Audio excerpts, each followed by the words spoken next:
Welcome back to Afternoon Expression live on SABC3. Thank you so much for joining us back in our kitchen. Clem and I are about to get started on the gimba sandwich. Let's just call it that. Absolutely. For those of you who don't understand what gimba means, it's like a slang word for stuff your face, basically. Like someone who loves stuff in their face. Stuff Absolutely. Your face sandwich. Okay, so cool. it's a club sandwich with some bacon and some chicken in there. Club sandwich. It's a club sandwich, but we know what it's called. So I'm going to start by making a cheese sauce. So yesterday in the cook along we made a roux. I got a lot of questions about like, is the roux not the start of the cheese sauce? And I was like, yes. So actually today I'm going to show you how to do that. So in goes some butter. What is the difference between a roux and a cheese sauce? So you make a roux first before you make a cheese sauce. The roux is kind of like the base of the cheese sauce. So you got to start with the roux and butter, basically. Flour and butter. So start melting your butter. In goes your flour, and I'm gonna swap out the spoon for a whisk.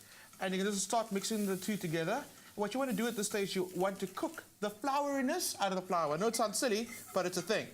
So you just kind of stir it. It's a thing, and you've got to do the thing. You have to. Of the cheese sauce. Or else you're going to end up with a floury cheese sauce. And that's a thing you don't want to have. Yeah. And also, by stirring it like this, you're kind of getting rid of any potential lumps. Which, again, a lumpy cheese sauce, No, that's not a thing. Not a good look. Nah. So, in goes some milk. You can use cream at this stage, but I mean, we're already going like... Yeah. Well, you mean as in you can add cream instead of the milk? Yes, but we're already like decadence and elegance level 55 on this one. So let's don't you need to go really fast to get the lumps out? Absolutely, yes, exactly. Keep on stirring. Salt and pepper goes in, and then you start adding some cheese. And you're going to start melting the cheese through the sauce, and that's what gives you the cheese sauce. So real cool, real easy. Keep on doing that, and you're going to see that you can end up with a beautiful velvety sauce. So, I've got one that I've done already. I spotted a lump. That's totally fine. It's because I've been distracted and talking. So also what you want to do is when you're done with your sauce, you want to put cling wrap over it if you're not going to use it immediately. That way you don't form a skin on the top. But that's cool, you can leave that. We're going to get back to that in a bit. So let's start building our sandwich. So I've got my cheese sauce that's done already. Actually, now I like the way that you've done that. I'm just going to use your one. I also like the way I'm doing it. Mine doesn't have lumps. Cool. Let's swap sides. I'm going to use yours anyway. So what I've done is I've taken a ciabatta. All right. And I've cut it through the middle. And ciabatta is great for this sandwich, so go for ciabatta. Yeah. So I'm going to start... Ciabatta is a hearty bread, huh? Yeah. Can I add some things you're Please going with it? add, because I'm going for it. You're like totally doing it right now. I'm doing the things that make the pots. Let me just get some space here quickly. So now I'm going to start building the sandwich. Okay. So ciabatta down. So actually, it would be better if I was actually on the heat, right? That would be clever. Some onion marmalade for that nice sweetness and savory flavor. Onion marmalade, that's my hero. Absolutely. You need to have this in your cupboard at all times. I eat onion marmalade with everything. You should. You should. It's really good. So I've got some amazing dry cured bacon from Woolies, and I'm using streaky bacon because I want a little bit of that fat and the meat in there. So I've got a real easy way of doing it. I mean, you can fry it up at home. I like just putting it on a baking tray. Yeah, I also make my bacon like that because it cooks in its own fat. Exactly. So space it out nicely so that each have their little own space because it's going to release some oils in the cook. Yeah. So it's going to come out looking beautiful like this. And yes, this is hot because it just came out the oven. That looks good. So I'm going to start layering. So bacon down first. Hot bacon. And you can immediately smell that onion marmalade because that hot bacon is like bringing all those flavors to life. That's cool, Bon. That's perfect. Look at that smooth cheese and now, sauce. I'm going to hit it with some more cheese. In case you're wondering why the key word is cheese. I'm such a talent in the kitchen. So the cheese goes down. And I've just sliced, this is some beautiful cheddar. Just slice that up. And I got a little bit of Dijon mustard. And it's the same type of cheese, or could you use a different type of cheese? You can totally switch it up, but I mean, I'm using the same one. A little bit of Dijon mustard goes down. Right. And then we can just spread it out.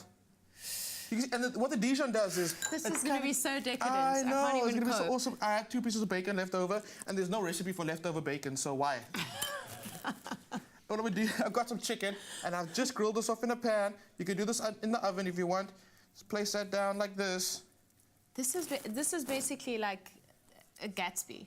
It is. It really is. We're taking the chips out. You can actually just give it any name you want, as long as your name means massive. And as long as you're making it. That's the most important thing. Absolutely. Cool, so chicken goes down. Now, here comes the part that I absolutely, like you have to do this. You have to. Don't be covering it like that. Oh, wait, guys, more cheese. Yeah. There's also no such thing as leftover cheese. No, there's no recipe. Turn it cut side up. Okay, cool? And what you're going to do is, but I'm going to swap sides with you again. And would it help sometimes to just cut this round bit off so that your top part just stays flat? It must be difficult to eat. It must be difficult to eat? It must be difficult to eat. Wow, okay. You want to experience the sandwich, not just eat You want it to be messy. Exactly. So I'm going to use your beautiful sauce that you got. Oh, so what you're going to do sauce. is just... Yeah. Are we playing some romantic background music right now? Slowly place it. So you're going to pour this over your sandwich and pop this monster in the oven. Okay, this is poetry. You're going to pop it in the oven and be a little more liberal with your sauce. Make sure there's no edges that aren't covered. So what you're going to do, that's going to go to the oven under the grill for about 10 minutes. The bacon's going to heat up again, the chicken's going to heat up, the cheese is going to melt, and the top sauce is going to gratinate. And you're going to end up with this. Wow. What do you think? Wow. Whew. Okay. I mean, this is quite something. So, you spoke about Gatsby's, right? Whenever you buy Gatsby, they always ask you, how many people, how many pieces should I cut it into? And you lie. You'd be like, it's for 6 people, knowing it's for 2 people. Oh, no, well, I generally don't lie about that bit. Okay, I lie about other things, but not this. Should I cut it in 3? Yeah. Yeah, let's just go 3. So, straight down. 3 is still a lot, because this is some serious decadence. Look at that. Whew. I mean, I'm impressed. Yeah. Yeah, we're hitting the gym. We're hitting the gym like you have no idea. But oh wow. You know, okay. let's just be extra. Let's just be extra in 2017. What? Let's just be extra. Okay, that is exactly what you call extra. And then you could probably pop that back in the oven just for a tiny bit of a melt. Now the keyword for this recipe is cheese. SMS the keyword to 33650 for the ingredients list and the link to the recipe. Now if you missed any of this, here's a quick recap. The SMSs are charged at R1.50 and no free SMSs apply. Take a look.